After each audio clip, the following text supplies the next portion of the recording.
अस्सलाम वालेकुम। कैसे हैं आप लोग? उम्मीद है सब खैरियत से होंगे। आज जो टॉपिक हम डिस्कस करने वाले हैं वो है थ्योरीज ऑफ मोटिवेशन। आज इसके अंदर देखेंगे हम लोग के जो मोटिवेशंस के बारे में जितने भी हमने लेक्चर्स से पीछे लिए हैं, तो उसके बिहाफ पे जितनी भी आपके पास थ्योरीज आएंगी, ठीक है, या जितने भी लोग आएंगे या जितने भी स्कूल ऑफ थॉट्स आपको यहाँ देखने को मिलेंगे, वो सारे सारे हम लोग इन लेक्चर के आगे हम देखने वाले हैं। जब हम बात करते हैं मोटिवेशंस के बारे में, तो कुछ जो है मान के 20वीं सेंचुरी तक के जितने भी हमारे नफ्सियात थे, जैसे साइकोलॉजिस्ट थे, वो इसका जो जिक्र जब भी किया करते थे तो वो कहते थे ये इंस्टिंक्ट के उन्वान से करते हैं। इंस्टिंक्ट का मतलब होता है जिबिल्लत। जिबिल्लत को हम कहते हैं बाय बर्थ, कुछ चीज़ें आपके अंदर ही जो चीज़ें शामिल होती हैं उसे हम लोग जिबिल्लत का नाम देते हैं। तो अब देखते हैं वन बाय वन करके हमारे डिफरेंट जो थेरीज़ हैं उसको हम थोड़ा थोड़ा करके इसको पढ़ने की कोशिश करते हैं। जितनी भी थेरीज हम पढ़ेंगे वो मैं देखूंगा पेपर पॉइंट ऑफ व्यू से, जो इम्पोर्टेंट होंगे हम लोग फ़िलहाल उसे ही डिस्कस करेंगे। बाकी फिर बाद में जितने भी हैं थेरीज आपके एजुकेशन या आपके नॉलेज के मैटर्स के बारे में, तो वो हम लोग आहिस्ता आहिस्ता साथ में ऐड करते जाएंगे। तो आज देखते हैं हम लोग जो फर्स्ट थेरी हम पढ़ने वाले हैं वो मैकडोगल्स की थेरी हम देखने वाले हैं। सबसे पहले मैकडोगल्स के बारे में जब हम बात करते हैं तो हम इसके अंदर जो चीज़ हम सीखेंगे उसने इसको जिबिल्लत इंस्टिंक्ट का, जैसे हमने पीछे पढ़ा, वही सारा इसके अंदर दिया।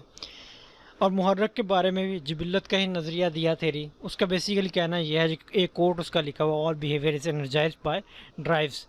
ठीक है, जितने भी हमारे एक्शंस होते हैं, जो भी हम कर रहे होते हैं, वो सारी एनर्जी उसे कौन प्रोवाइड करता है? आपकी ड्राइव। ड्राइव बेसिकली वो चाहत होती है आपकी, ठीक है, वो ज़रूरत होती है, ठीक है, जिसको आपने वो पूरा करना था। हम इसको उर्दू में अंगेज़श बोलते हैं, ठीक है, अंगेज़श लफ्ज़ का उर्दू में होता है। तो आप इसको देखिए, अंगेज़श का मतलब होता है किसी चीज़ की चाह होना आपको, ठीक है, यानी हर किरदार अंगेज़श के बायस होता है। ठीक है, जब हम बात करते हैं मोटिवेशन और इस दोनों को जो वर्ड्स होता है वो सीनस क्या है, वो सोरस होते हैं, आप एक दूसरे के मुतरादफ होते हैं, सिमिलर मीनिंग के अंदर दिखा। 1932 के अंदर मैकडोगल ने जब ये मुतल्ला जो ये तस्वुर पेश किया, उसने इसको मुख्तलिफ मौके पर जानवरों के किरदार का मुताला किया और ये उसने कॉन्सिक्वेंस या रिजल्ट्स निकाले कि जो जितने भी आपके एक्शंस होते हैं, जो किरदार होते हैं, उसके नमूने, जो किरदारी नमूने से मतलब जो भी आप काम करके दिखा रहे होते हैं, उसके अंदर क्या होती है? एक अंगेज़श होती है, कोई वजह होती है। जो वजह आपकी बनती है ना, वो बेसिकली अंगेज़श कहती है। और अंगेज़श ही किरदार अदा करने की तवानाई पैदा करते हैं। ये ऑलरेडी हमने आपको ऊपर बताया। मैकडोगल के मुताबिक क्या होता है कि जितने भी आपके ऑर्गन्स होते हैं या जो एक्शंस होते हैं या बिहेवियर बेसिकली वो एक्शंस थे जो दिखाई देते हैं, ज़ाहरी किरदार होते हैं, तो उसके आप क्या कर सकते हैं? उसको आप ड्राइव का पता लगवा सकते हैं। अब इसी जो थेरी है जिबिल्लत वाला मामला, इसी को बेस बना के मॉर्गन ने अपनी एक थेरी दी है। अब मॉर्गन के आगे थेरी देख लेते हैं। 43 के अंदर जाके जब क्लासिफिकेशन करनी शुरू की थेरीज के अंदर मोटिवेशन की, तो उसके अंदर इसकी दर्जाबंदी क्या हुई? कदरें थोड़ी सी डिफरेंट थी। अब इसके अंदर ही भी ड्राइव्स का ही लफ्ज़ इस्तेमाल होता रहा। तो देखें जो इसने बेसिकली दो बेसिक ग्रुप्स बनाए, उसने बताया गया कौन कौन सी ड्राइव्स होती हैं। देख लें, प्राइमरी ड्राइव होती है, सेकेंडरी भी होती है। ये सेम वही चीज़ें हैं जो हमने इससे पीछे वाला टॉपिक जो जनरल मोटिव्स के अंदर पढ़ा है, या जो प्राइमरी मोटिव्स पढ़े हैं या सेकेंडरी मोटिव्स पढ़े हैं, वो सारे इसके अंदर वो आ जाएंगे। इसलिए आप, अगर आपने पिछला अच्छे तरीके से याद किया है, तो आप वो सारे का सारा पोर्शन इसके अंदर भी कोट कर सकते हैं। तो बात कर लेते हैं प्राइमरी में हमें पता है वो बेसिक नीड्स होती हैं हमारी लाइफ के अंदर, ठीक है। तो उसके अंदर कौन कौन सी चीज़ें हो सकती हैं? उसने मज़ीद दो ग्रुप्स बनाए। एक फिजियोलॉजिकल नीड्स होती है, ठीक है। नीड्स और ड्राइव्स को एक ही मायनों में कंसीडर होते हैं। तो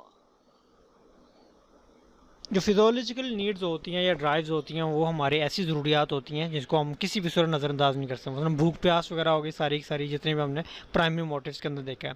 उसके बाद कुछ जनरल नेचर की भी होती हैं, ठीक है, ये थोड़ी सी अलग होती हैं।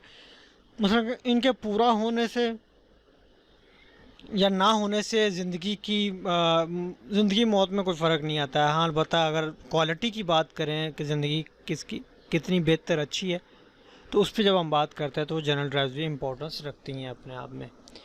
फर्दर देख लेते हैं हम सेकेंडरी ड्राइव्स के अंदर वो चीज़ होती हैं जो आप सोशल एक्सेप्ट करते हैं चीज़ों को अंदर, ठीक है। सोशली आप देख सकते हैं जितनी मिलनसारी आप जो भी आप कर रहे होते हैं, जो आपने सेकेंडरी मोटिव्स पढ़े हैं ना, वो सारे आप इसके अंदर डिस्कस कर सकते हैं। उसके बाद हम बात आ जाती है ड्राइव रिडक्शन थ्योरी की। ड्राइव रिडक्शन क्या, अब देखिए आपकी ड्राइव आपके पास हो जाती है, किसी चीज़ की चाहत हो जाती है, आखिर आपने उसको कम भी तो करना, अगर कम नहीं करेंगे तो आपको हमेशा एक बेचैनी सी रहेगी। अब उसके अंदर जिन बंदों का जिक्र आएगा उनमें पेवलोव है, थॉर्नडाइक है, कैनन है, वॉटसन है, ये सारे सारे नाम आएंगे। हल का एक साथी था जिसका नाम था कैनन स्पेंस, ठीक है, उसने 1943 के अंदर आपने एक थ्योरी पेश की जिसका कहना है कि जो आपकी मोटिव होती हैं, जो मोटिव्स, ठीक है, मोटिव से मुराद वो बेसिकली बिहेवियर होता है आपका, जो कोई भी ऑर्गन, अज़िया ऑर्गन को कहते हैं, ठीक है, अपनी बेसिक नीड्स की तस्कीन के लिए या सेटिस्फेक्शन के लिए कोई भी परफॉर्म करता है। अब इसका मतलब ये है कि जब आपका कोई ऑर्गन होता है, ठीक है, कोई अंगेज़श या ड्राइव आपकी बनती है, फॉर एग्जाम्पल आपको भूख लगी, भूख लगने से क्या होगा, आपको एक ड्राइव पैदा होगी आपके अंदर, ठीक है, तो आप भूख लगने के लिए आपको क्या करना पड़ेगा, आप बेसिकली चलेंगे फिरेंगे, कोई ओकर करेंगे, ठीक है, अज़विया की तस्कीन कर लेते हैं, तो उस ज़रूरत में क्या होती है, आपकी कमी आती है, जब आप कुछ खा लेते हो तो वो कमी हो जाती है। ड्राइव में भी कमी आती है, ठीक, मतलब अगर आप देखें फॉर एग्जाम्पल आपके पास भूख लगी हुई है, आपको बहुत सारा खाना खाना है, आपके पास 4 रोटी पड़ी हुई है सामने, तो यकीन जब आप पहली रोटी खाते तो अगली 3 रोटी के लिए आपकी भूख कम तो होगी ना। तो ये बेसिकली क्या होती है, ड्राइव रिडक्शन हो जाती है आपकी। जैसे जैसे आप खाना खाते जाएंगे आपकी जो ड्राइव जो होती है वो क्या होती है, कम होना शुरू होती है, आपकी ज़रूरत क्या होती है, कम होना शुरू होती है, और आप बिल्कुल नॉर्मल होना शुरू होती है, ठीक है।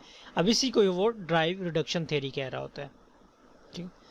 अब इसके अंदर भी देख लें, आगे पढ़े, बहुत आसान है, पिछले ही जितने एक्सपेरिमेंट्स है वही जिक्र किया गया है इसके अंदर, ठीक है।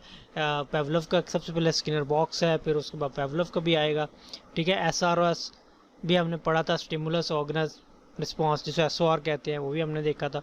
होम्योस्टेसिस के बारे में मैंने बड़ा डिटेल में आपको बताया। होम्योस्टेसिस मुराद यही होता है कि आपका जिस्म एक नॉर्मल स्टेट में जब है तो वो होम्योस्टेसिस कंडीशन के अंदर है। जैसे ही आपको भूख लगी तो आपका वो होम्योस्टेसिस क्या हुआ, डिसइक्विलिब्रियम होता है, यानी कि आपके उसके अंदर मसला आता है जिसकी वजह से तवाज़ुन बिगड़ जाता है, तो फिर वो क्या, होम्योस्टेसिस का प्रोसेस क्या होता है, ख़राब हो जाता है। तो जब आप दोबारा होम्योस्टेसिस में जाने लगते हैं तो उसी को ही हम ड्राइव रिडक्शन भी कहते हैं, ठीक है। उसी का दूसरा मतलब हम क्या, ड्राइव रिडक्शन भी कह सकते हैं। तो ये इतना ही लेना आपने। अब अगर हम अब देख लेते हैं आगे कि इसको 4 एस्पेक्ट्स के अंदर हल ने इसको तहरीकी जो अमल होता है उसकी वजाहत की एक प्रोसेस बताया कि वो किस तरह उसने 4 इसमें। सबसे पहले आते हैं एग्जिस्टेंस ऑफ नीड स्टेट, ठीक है, ज़रूरत की मौजूदगी होती है। फिर ड्राइव की एक्टिविटी क्या होती है, क्या प्रोसेस चलता है। फिर गोल की स्टिमुलेशन होती है, ड्राइव, ये मैं आपको बताता हूँ। जब भी आपका कोई भी ऑर्गन होता है किसी चीज़ की कमी या ज़रूरत बेदार करता है, फॉर जैसे भूख की एग्जांपल सिंपल अगर हम लेके चलते क्योंकि पीछे मैं उसी को डिस्कस कर रहा, तो वो क्या होता है, आपके अंगुज़िश को मुश्तिल कर देते हैं, आपके अंदर अफरा तफरी एक बेचैनी बन जाए। फर्द भूखा या प्यासा होगा तो खाने पीने की तरफ लपकेगा, तो ये इसको हम क्या कहते हैं, ड्राइव एक्टिविटी होती है। जो आप जाएंगे उठ के कोई भी काम करेंगे ना अपनी भूख को मिटाने के लिए, तो ड्राइव एक्टिविटी कहलाएगी आपकी। तो ये जितना भी प्रोसेस होता है, ठीक है, ये सारे सारा सेटिस्फेक्शन का बायस बनता है, ठीक है। जब आपको मिल जाता है, फॉर एग्जाम्पल आपको खाना मिल जाता है, तो ये आपका एक्चुअली आपका ये मकसद होता है, गोल स्टिमुलेशन होती है आपको, ठीक है। बायोफीडबैक के लिए अज़िया को पैगाम मिल जाता है, ठीक है, कि अंगेज़श में कमी आ गई, जिससे ज़रूरत आपकी कम होना शुरू हो जाती है, मामूल पे आ जाती है, और इससे ड्राइव रिड्यूस हो जाती है आपकी, ठीक है। तो इस सारे तीनों प्रोसेस को हमने इसके अंदर डिस्कस किया गया। ये टॉपिक यहीं तक ही है क्योंकि मैस्लो की थ्योरी अलग से एक पूरा टॉपिक आता है, ठीक है। तो इसको मैं नेक्स्ट लेक्चर में आपसे डिस्कस करता हूँ। अपनी दुआ में याद रखिएगा। अल्लाह हाफिज़।